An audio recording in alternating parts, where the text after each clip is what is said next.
Bem-vindo, tudo bem, Hugo? Tudo bem, Dri? Tudo bem, Renato? Como é que vocês estão? Tudo Tranquilos. bem. E aí, Hugo, tá acompanhando aí? Não sei se você viu que a OEA soltou um comunicado já, né? Dizendo que é uma aberração a eleição na Venezuela e dizendo que não há. Eu sei que assim, de onde nada se espera, nada vem, né? Ou quando vem, vem algo assim. Né? Mas é o ensaio de um golpe, né, Hugo? É assim que eles fazem. Fizeram isso na Bolívia, né? Olha, Foram sim. Olha, criando uma Renato, a minha narrativa. leitura é que eles tinham um acordo para realizar essa eleição, eles obrigaram Maduro e não só Maduro, a autoridade eleitoral venezuelana, a permitir que grupos golpistas concorressem com sua candidatura.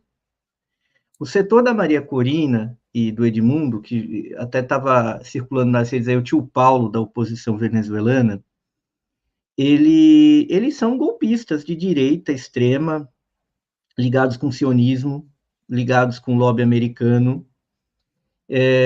Mas aí foi permitido esse pessoal, que passou anos conspirando contra o próprio país, disputar a eleição.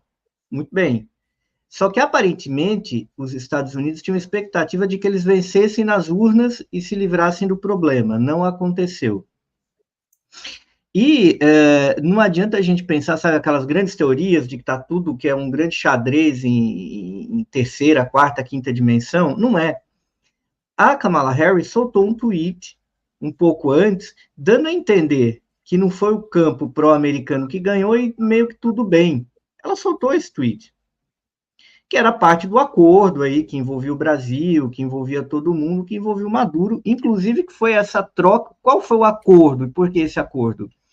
A Venezuela teve de se abrir um pouco, em troca os americanos comprariam petróleo, pagariam isso, diminuiria o peso econômico das sanções americanas contra o país, porque a gente pode aqui debater a economia política da Venezuela. O fato é, a economia lá começa a derreter com as sanções pesadíssimas do Donald Trump, que ele não esconde. Vocês podem procurar no site da CNN, onde ele fala que queria tomar todo aquele petróleo.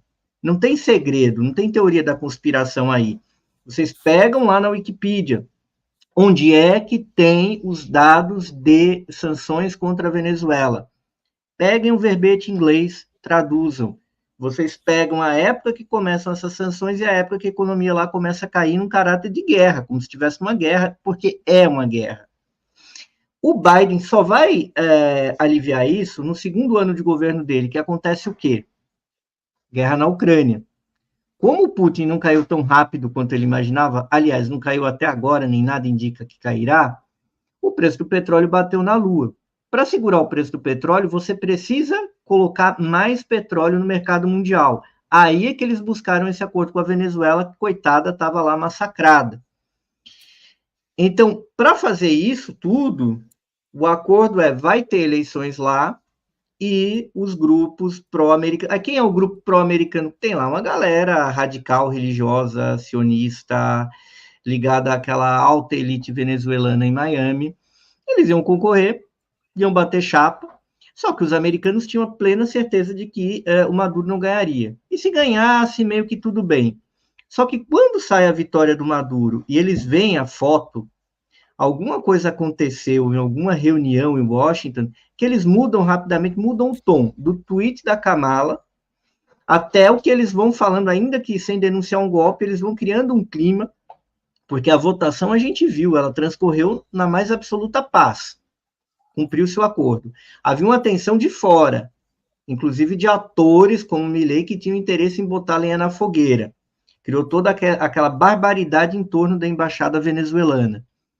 Mas não havia uma coisa na Venezuela. Mas uma vez que acontece a derrota, o governo americano ele é movido a tolerar um movimento ali para deslegitimar a eleição do Maduro. Ok, se o Maduro ganhou, ele vai ser deslegitimado.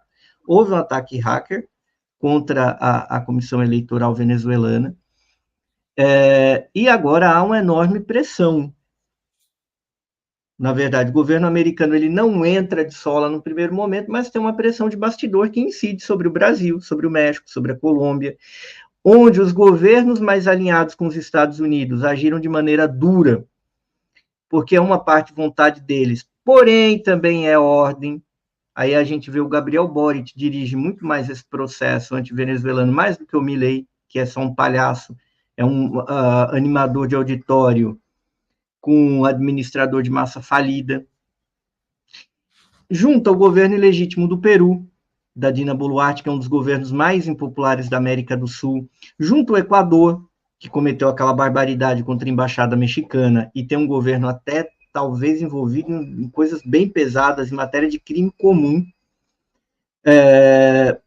contra a Venezuela. E do outro lado, claro, o bloco ali, Cuba, Nicarágua, mas também Honduras, rapidamente reconhece a vitória da Venezuela, e a China e a Rússia também reconheceram. Putin já se manifestou, o Xi não se manifestou diretamente, mas o Ministério das Relações Exteriores já se manifestou por meio do seu porta-voz, que é uma coisa extremamente oficial no rito da atual governança chinesa, o porta-voz do Waiqiaopu, o Ministério das Relações Exteriores, se pronunciar, e o salseiro está feito. E, felizmente, o Partido dos Trabalhadores soltou uma nota de sua executiva reconhecendo a vitória. Porque qual o grande problema aqui que o pessoal estava Maduro, ditador? Tá bom, houve fraude na Venezuela. Qual fraude? Qual é a acusação? Se a gente está alegando uma fraude, por exemplo, a gente alegou uma fraude na última campanha eleitoral que era real, certo? A gente falou, Bolsonaro usou a polícia rodoviária para impedir o povo de votar. A gente falou, isso é real, isso é demonstrável, tinha filmagem. A gente não falou, Bolsonaro fraudou. Fraudou o quê? A gente falou claramente o que aconteceu, e aconteceu. Inclusive, existe toda uma série de investigações, foi rapidamente instaurada pelo TSE. No caso da Venezuela, qual fraude? Eu sou advogado de formação, então sempre que alguém acusa alguém, o que aconteceu? Como? Explica. Você está falando que fulano é tal coisa, com base no quê? Não há acusação formulada do tipo, roubaram as urnas em tal lugar. Eles estão falando que ganharam com 70%, que é impossível. Você não frauda uma eleição onde você perdeu com o adversário ganhando com 70%. Não tem essa possibilidade. Entendeu? Então, é uma jornada, porque essa oposição, claro, ela sempre foi golpista, ela deu um golpe de Estado. Que, inclusive, aqui no Brasil, Fernando Henrique Cardoso agiu rápido na época, a gente tem de ser justo. Fernando Henrique, ele foi contra os golpistas e defendeu a institucionalidade na Venezuela em 2002. Eu lembro que era garoto, mas era uma época de muita politização, que era a época da campanha do Lula, que o Lula acabou ganhando. O presidente ainda era o Fernando Henrique Cardoso, que teve uma postura corretíssima. Mas a centro-esquerda chilena, naquela ocasião, também teve uma postura de apoiar o golpe. Ricardo Lagos, que sempre brincou com a mística do estava no La Moneda com Allende, poderia ter morrido, sou o presidente democrático da centro-esquerda chilena, ele apoiou o golpe. E agora Milei repete e apoia esse movimento. Porque ele, como presidente do Chile, tem que dizer, bom, há uma fraude. Qual fraude? E por que ele recebeu uns shakes ali ontem? Ele cobrou a ata de eleição lá no Oriente Médio? Pois é. Então, vou falar sobre isso no Fala Rovai. Eu vou falar sobre isso no Fala Rovai. Por que o PIG, né, vou chamar de PIG, porque voltou o PIG, como ele sempre foi, organizadinho e tal, bate tanto no Maduro e não fala nada sobre as ditaduras árabes. Por exemplo, né, sobre os ditadores árabes, que eles se relacionam com muita tranquilidade. Eu não podia falar do Bibi, é que já está, né, virou carne de vaca. Então, para não falar do Bibi, vou falar dos ditadores árabes, que são aí sim ditadores e com o tempo todo, por exemplo, esses veículos ficam fazendo loas ao desenvolvimento dos Emirados Árabes, da Arábia Saudita agora, em tantos outros lugares, como se não tivesse nenhuma necessidade de ter eleições democráticas lá. Lá não precisa. Não tem, Renato, não tem. E ele estava ali o Boric estava com o pessoal dos Emirados Árabes. Ponto. Então tá tudo bem, muito bom. Ele não cobrou nada de ninguém. Então, do que ele está falando? Os Emirados Árabes são um país ali no seu sistema governado por uma família, a família Al Thani, que é muito importante no mundo árabe. vamos usar o Maduro ditador e a gente vai agir dessa maneira com o Maduro, muito bem, vamos agir com todo mundo, é igual você disse aqui um dia. Vão sobrar, se a gente usar o critério padrão democracia de qualidade que a gente usa para a Venezuela, para chamar o Maduro de ditador, quem que vai ser democrata no mundo? Sobra quantos presidentes? Exatamente. Presidentes, chefes de governo, ninguém. Se a gente pegar, por exemplo, o caso do Maduro, quem chefia o Estado no Reino Unido? É o rei da Inglaterra agora. E aí? A gente vai ter de chamar o ditador, porque ele não foi eleito por ninguém, ele está lá por vontade divina e aclamação popular. As monarquias constitucionais da Europa, bom, mas nenhum monarca constitucional foi eleito, na final ele é um monarca, então a gente vai chamar também de ditador. Fala, então o chefe de governo é o chefe de governo de uma ditadura, porque veja bem quem elegeu Charles, rei do Reino Unido. Então o que a gente está cobrando quando se faz uma crítica é critério. Não tem justiça sem igualdade de critério. Isso vem lá da Grécia Antiga, chama-se isonomia, igualdade perante a lei.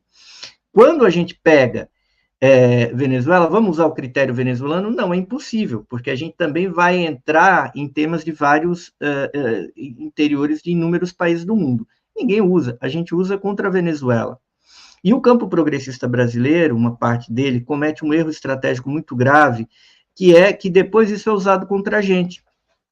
E a gente tem de lembrar, quando o Lula estava preso, a postura do governo venezuelano. Quando tinha a pandemia aqui, que mais de 4 mil brasileiros estavam morrendo por dia, e parece que isso agora é um pesadelo que nunca existiu, mas o povo estava morrendo lá em Manaus, quem mandou oxigênio foi Maduro. Tá? E a turma que estava deixando o povo morrer, ninguém sentou nos bancos dos réus para responder por genocídio. Ninguém sentou. Quem salvou o povo de Manaus foi o Maduro. E aí esse cara que é o ditador... Agora, vem cá, Hugo, o que está me intrigando é o seguinte, por que eles não liberam as atas no CNE, hein? O que está acontecendo? Eu tentei conversar com gente de lá, mas não encontrei respostas. Eu acredito, isso aí teve problema do ataque hacker lá, e é problema técnico mesmo. O Brasil é um dos poucos países do mundo que consegue fazer uma eleição em um dia. Entendeu? Estados Unidos a gente vai cobrar que eles entreguem em 3 dias, a gente pode cobrar também. Só que o governo brasileiro vai ter de chegar. Quando chegar aliás, me cobrem disso. Quando chegar a eleição americana em novembro, vai demorar um tempo. Não vai ser em 3 dias a eleição, a contagem de lá. Aí o governo brasileiro pode dizer, bom, mandem as atas também. Pode ser. Correto. O governo mexicano foi coerente. O governo mexicano, ele falou, só me pronuncio daqui a meses, quando acabar a contagem americana. Quando o Biden ganhou. Todo mundo cobrou o López Obrador? Não, falou, não, aqui vai demorar. Não é ontem. O The New York Times já deu lá, Biden ganhou. Falou, não, a imprensa deu. Vou reconhecer. O López Obrador virou e falou, CNE falou isso daqui. Tem essa porcentagem. Quando tiver a contagem final e o extrato lá, eu vou declarar. Usou do mesmo critério, a gente pode questionar o critério dele, mas ele usou do critério que ele tinha utilizado em 2020 para os americanos e usou agora para a Venezuela. É razoável. Eu acho que, no caso do México, por conta desse precedente, é razoável a posição dele. O Brasil, ele tem de colocar o que está colocado. A autoridade eleitoral venezuelana constituída colocou isso. Então, é esse o ponto que tem, ela declarou a vitória. Agora, a gente não vai reconhecer a vitória por conta de um órgão, a mesma coisa que alguém falasse, bom, o TSE tem de avaliar os recursos que o Bolsonaro, porventura, moveu. O Maduro, ele já está declarado. Se eles vão entregar ali, eu acredito, bom, eles têm de melhorar o sistema deles, inclusive porque eles estão sob pressão. Mas não que a Venezuela seja um caso anormal no mundo, porque poucos países são como o Brasil de conseguir entregar um resultado rápido. A gente tem o melhor sistema do mundo, nesse sentido. Eles não têm. Os Estados Unidos da América não têm também. Então, calma lá, eu acho que tem uma autoridade eleitoral. A Constituição nos proíbe de entrar nesse tipo de assunto em relação a qualquer país, mas pode ser que a gente mude o entendimento e a gente alargue um pouquinho, mas a gente vai ter, para um critério, em termos de um critério de legitimidade nosso no cenário internacional, a gente vai ter de usar a mesma regra com todo mundo, que é o que o López Obrador fez no México. Então, aí a gente vai esperar também. Então, pode ser? Pode ser.